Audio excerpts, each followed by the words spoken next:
Welcome back to Casey's Treasure Corner. Hope everybody's doing well today. I'm going to tell you a story about my first mine lab that I bought. Actually, it was the second mine lab that I bought, the GPX 5000. It was about $7,000, and well, I didn't tell my wife that I bought it, but I figured we're going to Alaska, and I could help pay that back pretty quickly. So she doesn't really inquire what I buy. For the company, it's a business expense. But Frank and I were heading up to Alaska to a place just outside of Nome. It was a private claim between Nome and Teller called Gold Run. And we had been working there for years, dredging and metal detecting. The place had been worked with a big bucket line dredge, which is still sitting in the creek where they left it just after or just before the war started. But during that time, in a mile or so of creek, they had mined out 260,000 ounces of gold. It's pretty incredible. And the dredge itself is pretty incredible, too. It reminds me of what you see on Gold Rush that Tony Beats was putting back together. This one was hand-built on site. All the parts came in 1900s. And it was built out of mahogany. So a lot of it, even up to the last time I was there, was still intact for the most part, other than people coming to steal the wood and take parts off of it. But Frank and I were up the year before, and we were dredging in the creek about a mile away from the camp, down south, heading towards the Bluestone. And we were in the S-curve of this part of the river, and the dredge couldn't manipulate itself through this section very well. So as the dredge arm goes out and the digger bucket is on a long arm, you have to position the whole barge. It can't really swing from one side to the other. The tailing gate on the back side could swing around and drop the tailings on either side of the creek. But as the thing was digging, they'd have to just move the whole barge, to position the buckets to, take the soil out, and it would go down the creek bed and take the decomposed bedrock and everything with it, these huge buckets, and they'd process the gold. But as it's doing that, especially in an S-turn, it misses these little pieces of the bedrock, because as it turns, it can't turn, perfectly to its last bucket. So it leaves these little strips that look like little wedges of pizza. And the year prior, Frank and I had got onto this one little wedge of rock that was about 4 feet down, and the rest of the rock around it had dropped away, to another 6 or 7 feet further beyond this little pieces of pie of bedrock that were sticking up underneath the overburden of the creek. And we're dredging with a 5-inch dredge. The water is icy cold, so you can't really stay in there too long. And there was two of us, so one would keep watch on the gas and the air hoses and stuff, and the other one would dredge for a couple hours, and then we'd swap. So the year before we got to this location in that creek, we had hit one of these tabletops, as we call it. By the time you clean off 4 feet of overburden, you have to clear a pretty big space to get like a picnic table area showing at the bottom on the bedrock. And all the stuff above you keeps sloughing off and back into the hole and falling on you and just filling up everything you dredge out. It kind of fills back up. But you get a system going down, you kind of go work your way up the river, and you throw all the crap behind you and just suck everything off the bedrock, and you keep moving the rocks in front of you and throwing it behind you, and just that happens all day long. But we had gotten on this little pie piece, and on top of that little pie piece, about the size of a picnic table, was about 16 ounces of gold came out of there, in about, I don't know, maybe a day. And we were thrilled because we had already been there for about 2 weeks, and we're doing pretty crappy overall. Maybe a quarter ounce a day if we were lucky. The place had just really been ravaged by that dredge back in the day.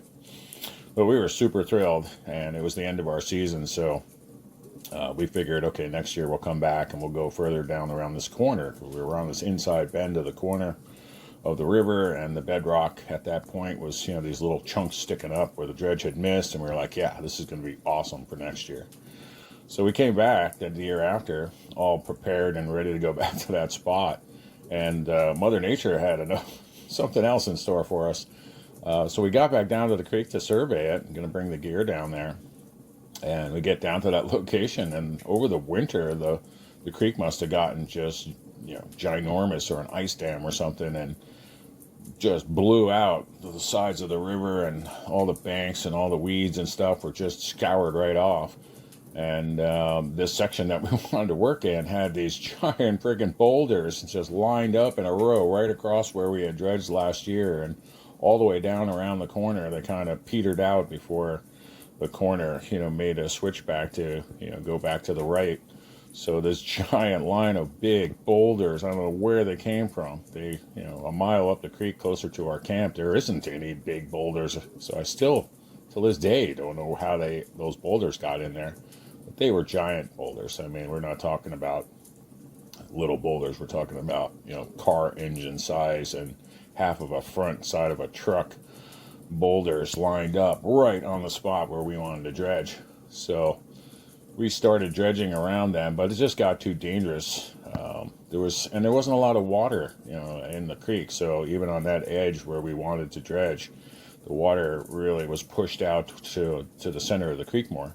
So we did try to, make a little retention pond and float the dredge in it, and then start, trying to redirect the water into that location around this last big rock where we left off, a little further down, from about 4 or 5 feet down from where we left off the season before.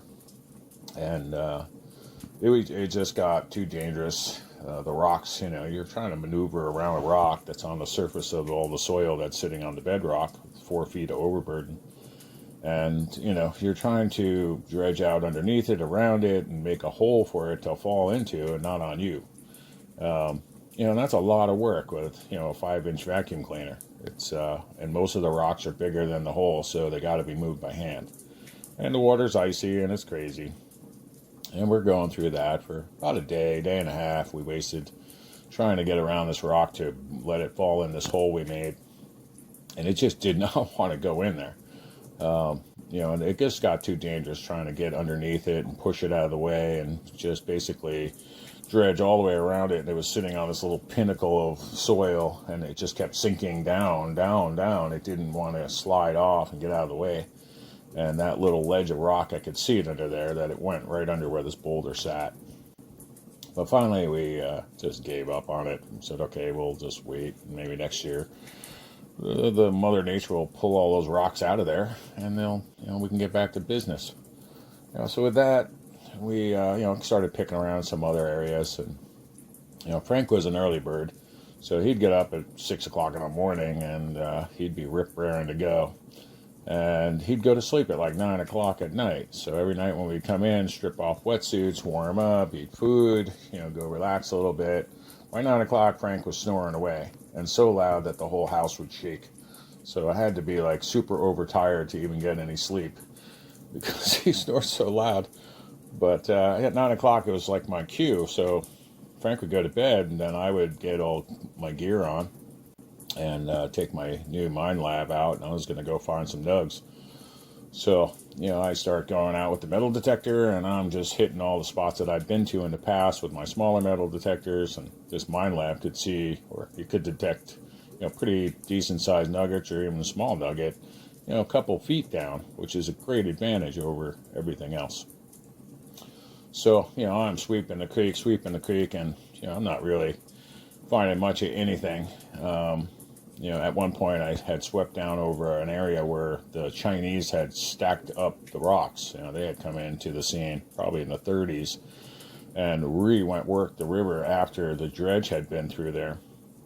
And they were so meticulous, they would literally like hand stack all the material, all the bedrock and the shale pieces that they'd pull off as they were searching the bottom of the creek by hand, probably dry sections of the creek, I would imagine. So they go in there and just kind of shovel out all the overburden, and then take the bedrock pieces off and stack it up in nice little walls on the side where they were probably staying close to the creek. And on one of those areas, I had scanned it and with the metal detector and actually got a hit in there, and pulled, I don't know, half a yard's worth of boulders out of there. Little rocks. I mean, like the size of basketballs and flat and not so much cobbly. and stuck on the bottom of one of these slabs of rock, and the clay that was attached to it, was this quarter-ounce piece of gold, which was pretty incredible. I was pretty shocked because that was about literally 50 feet from the back door of the cabin, and you just never expect to find anything close to the cabin except junk, nails and crap and stuff from fixing the cabin, and bears breaking in and all kinds of stuff. So I was pretty thrilled with that. So the next day, Frank and I, of course, I don't get in until 3 o'clock in the morning, and Frank's up at 6 screaming, let's go, let's go. And I'm tracking my butt around. But we decided we were going to go down the river and survey further and see if we could get onto another corner down there and start, drag the dredge down that way and start dredging there. So we went back to that location and we went down around 2 S corners, and there was just boulders and rocks, or too fast moving water or too slow moving water, whatever the case is. And we got a little further down, right at the bottom edge of the claim, and to the right side is like up high, about 150 feet away, maybe 250 feet away, and above you is the road that goes from Nome all the way out to Teller. It's called the Nome Teller Road. So I'm looking up at the road, and I can see it from down in the creek, and we come around this corner, and there's this giant washout. So whatever happened up on the right side, actually I know what happened, I'll tell you in a sec, had washed out this creek, and it just blasted out into the main creek and cut off the main channel of the water running down the Gold Run Creek, and squished it all into a 4-foot section. So you have, this giant wide creek that's, maybe at that point about 85 feet across the whole creek. The water's running, maybe 2 feet in some spots, and, barely trickling over the rocks in other spots. And then it has, one giant cutaway or deeper area where the water main channel is.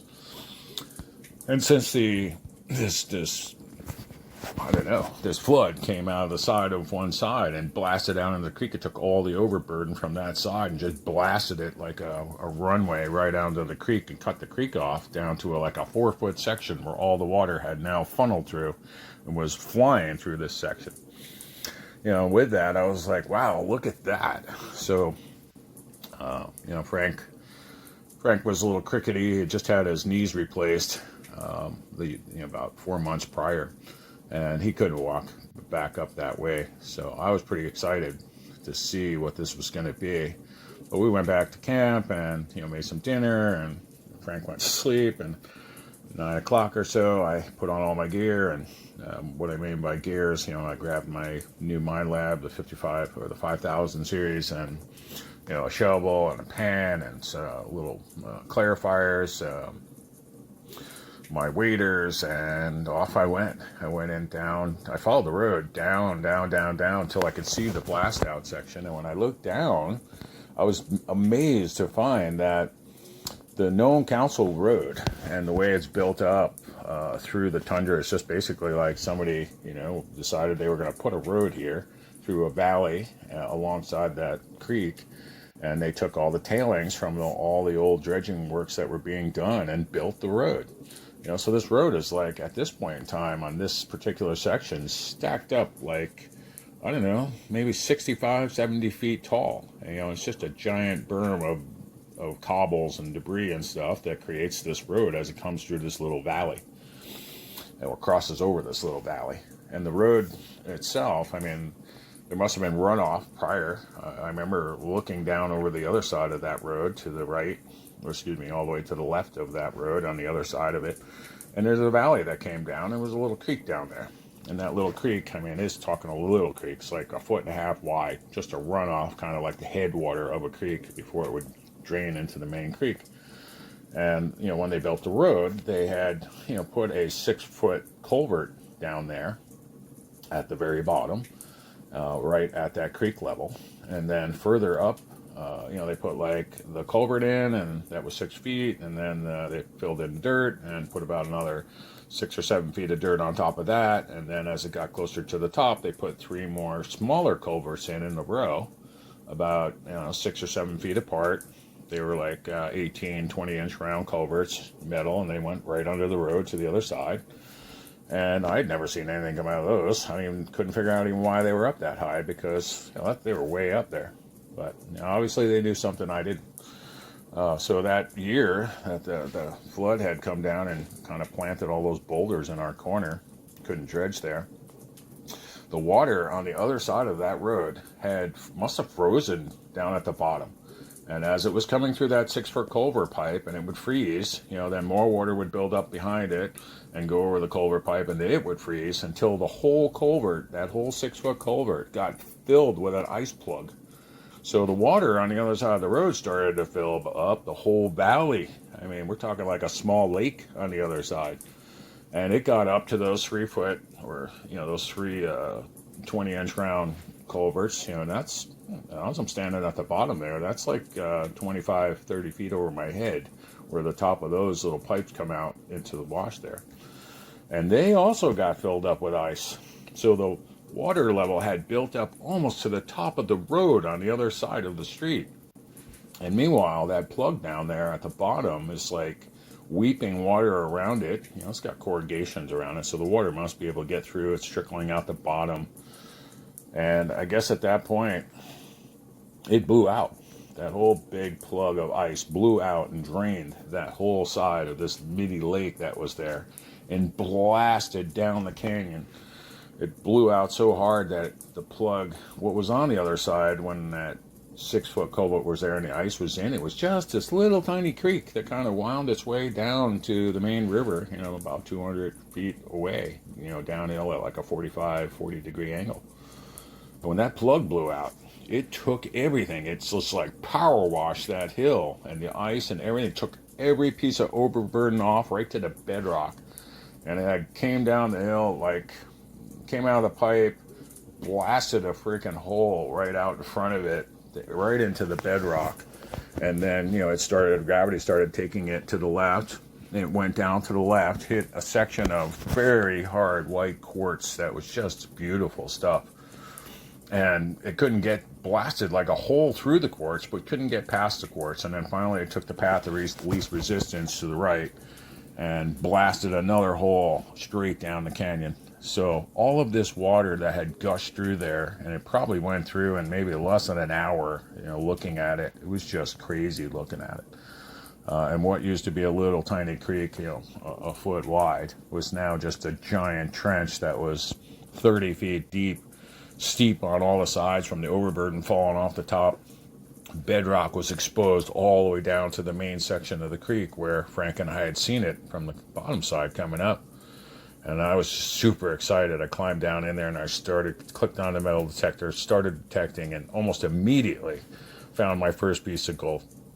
Little 1/4 ounce nugget, little 1/2 ounce nugget. I mean, I couldn't get 10 or 15 feet without finding a nugget. I was super elated. I was like, holy cow, I hit the mother lode. And as I walked down this thing and tried to inspect it and was looking at everything I could possibly look at, it was so beautiful.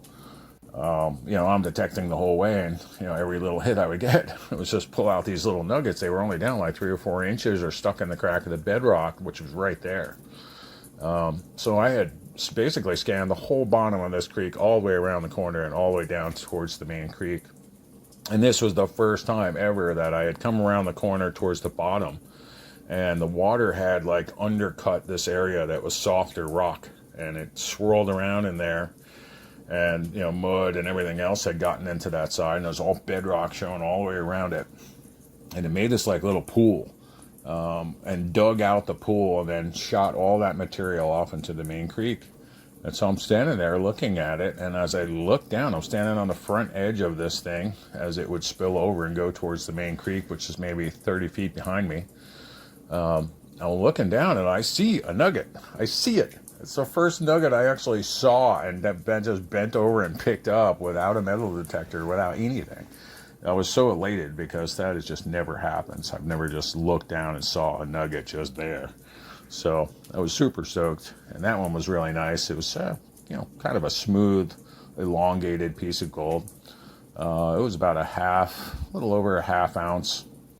It was really nice, really sweet, pretty. And I was just so happy. I was like, wow, my first nugget I actually get to pick up with my hands. So I continued down into that washy stuff area that blasted out of there, and I detected all of that and didn't find nothing. You got to figure at that point all that overburden and whatever it was heavy went to the bottom, and then all that overburden was just overburden, and I was just looking to get lucky, but wasn't too lucky at that point. So I went back up to the start, and on the sides now, it's really steep sides from the blast out and the cutaway of all that water. And I'm scanning the sides now. I picked the right side of the creek, and I'm going to scan the whole thing from top of the lip of where the ground starts all the way down to where I'd already detected. And, this is going to take a while. This is not something you do on one day. So, I come back the next day and the next day and the next day, and I'm scanning and scanning and scanning. I'm not really getting a whole lot on the sides. There is bedrock up there, and up high near a bush where the old creek used to be, I pulled out some little nuggets there, little batch heads and stuff. And my metal detector was, working awesome. But it was giving me like this little tiny warble in the signal. Every time I would pass over certain areas, I would just get the slightest hint of a warble of the tone.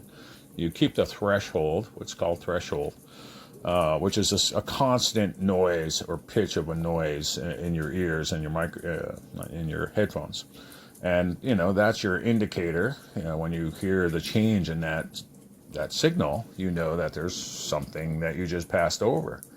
But these were so slight. It was just like, it didn't sound like a solid hit. When you pass a metal detector over an object and it hears it or senses it, it pings and it gives off a loud ping, a very distinctive change in the sound that's in your eardrum or in your ears.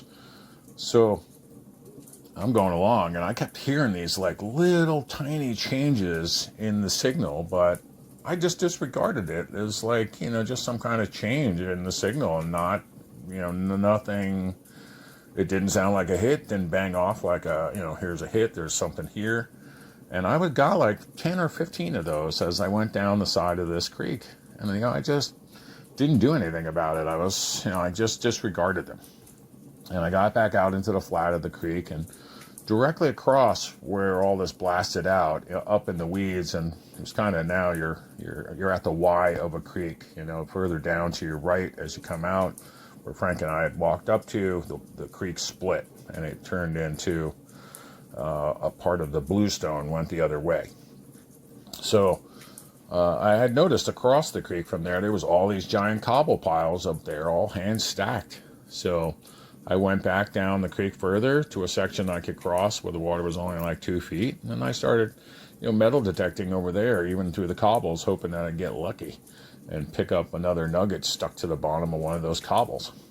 And while I'm out there, and these cobble piles are big. I mean, they're, I don't know, a couple 100 feet long and probably 8 or 9 feet high in the apex of the pile, and it's, spews out to the side, either side, just kind of makes a hump. And I'm out there metal detecting just going to town on the thing. And I get this little warble again. Now I'm on a cobble pile, and there's, easy digging, just take the cobbles out, and there's no snakes or anything to worry about. So I decide, okay, I'm going to figure out what this warbly noise is, what this change in the pitch is. That's not really a hit, but it's, some kind of change. And I start digging down through the cobble pile, and, this, like I said, it's 8 feet deep in the center, and I'm standing in the center of it, and I get the hit.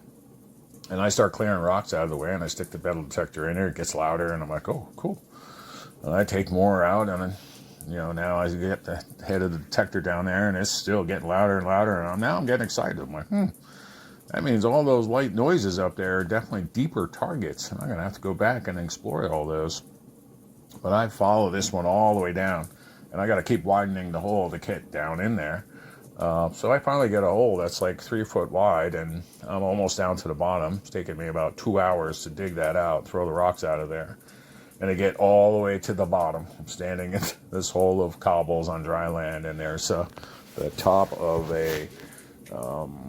it was the cast iron cover that would have went on like one of those old kitchen stoves, a little plate that you kind of hook and then take it off, and that the burner or the fire would be underneath that.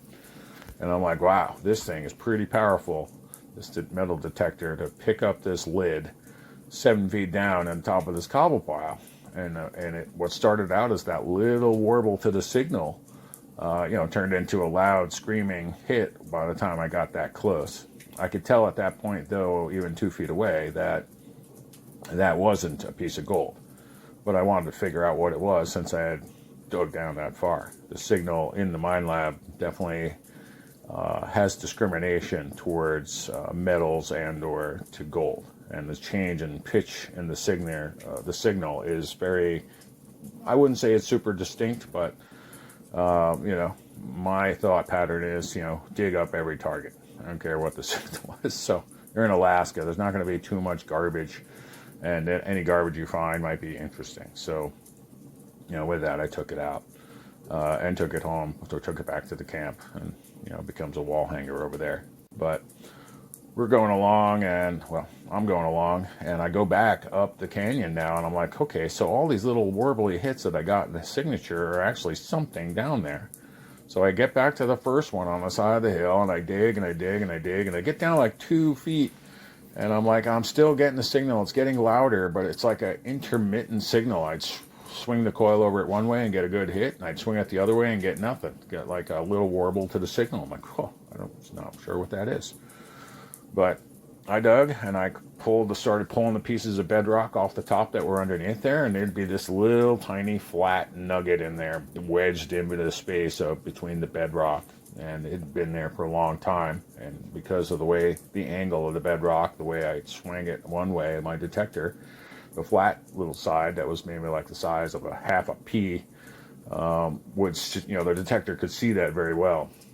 When I swung it the other way, it wouldn't pick it up all that great. So, but I was thrilled. I was like, oh, more gold. All right. So I went back through the whole canyon the next day, and every little warbly signature I got, I dug them up, and they were like little match head pieces, a foot and a half down or 2 feet down. Some of them were bigger. Some of the one that I dug out was about 3 feet down, and it was just under a half ounce of gold in a little nug. It's just beautiful. But for the total, coming out of that trip, the total of the gold that I had pulled out of that location was just over 2.5 ounces in that one section. And yeah, gold was only worth like, I don't know, $280 an ounce at that point in time. But I was one step closer to repaying that $5,000 for that nugget. Or excuse me, $5,000 for that metal detector. And, it was just exciting, so you really, I guess the point of this story is to like really know your equipment and learn it well. And, don't give up any target. There that we went back up there to do some dredging, I went back to that location, and it was just the trough that kept on giving. Every time I went back, I'd always find a new piece of gold in there. It's not very big. Most of the big stuff I had already cleaned out, but there was enough in there to, pique your interest and keep you coming back.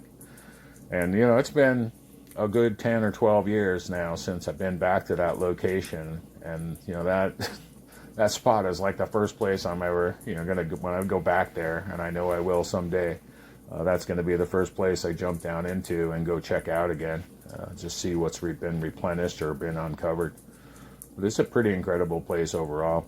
And I highly recommend you guys just getting out there, having some fun, getting it done. And if you're testing out new equipment, make sure you, test it out 10 ways to Sunday, because that was a lesson well learned for me. And that helped me seriously in other locations when I got that little jarble in the signal to dig the target and actually come up with something good. Not always, but most of the time. Alaska, you can pretty well bet it's going to be a piece of gold if it's got the right signal and you're in the right location. There's no garbage around. In other places, you might get that signal and it sounds great, and dig down and dig down and dig down, and it'll be, a lead BB or a lead bullet or a bullet casing. All of these things come up in the gold range and can fool the detector. So the only way to know for sure is dig it up. So that's what I did, and it was a great time. We eventually did go back there and definitely did get to see those rocks removed, but it took 6 years, 6 seasons later before all those rocks disappeared again. And when you look down the creek and walk further down the creek, they were gone. I don't know where they went. I absolutely have no clue where those giant boulders ended up, because they weren't for the next mile in the creek. They were not there. So they went somewhere. Pretty weird though.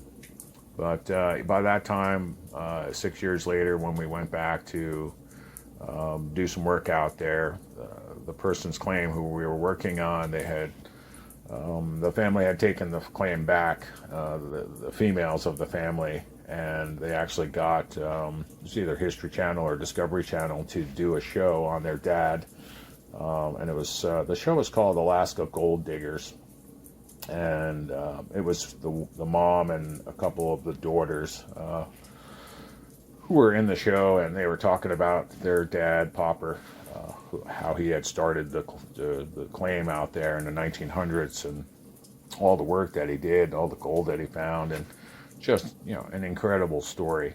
And the girls were out there, trying to replicate or do some dredging and stuff, and, they weren't doing all that good.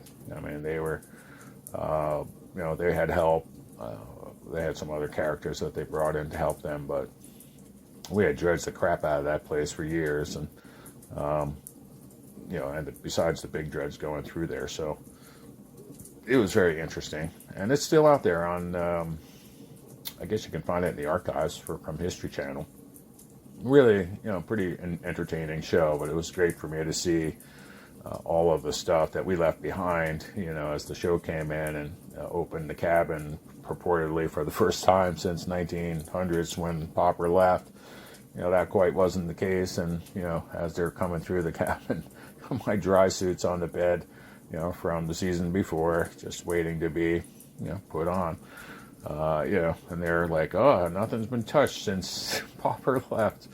But here's my dry suit on the bed, from I think it was like 1990s when I bought the thing.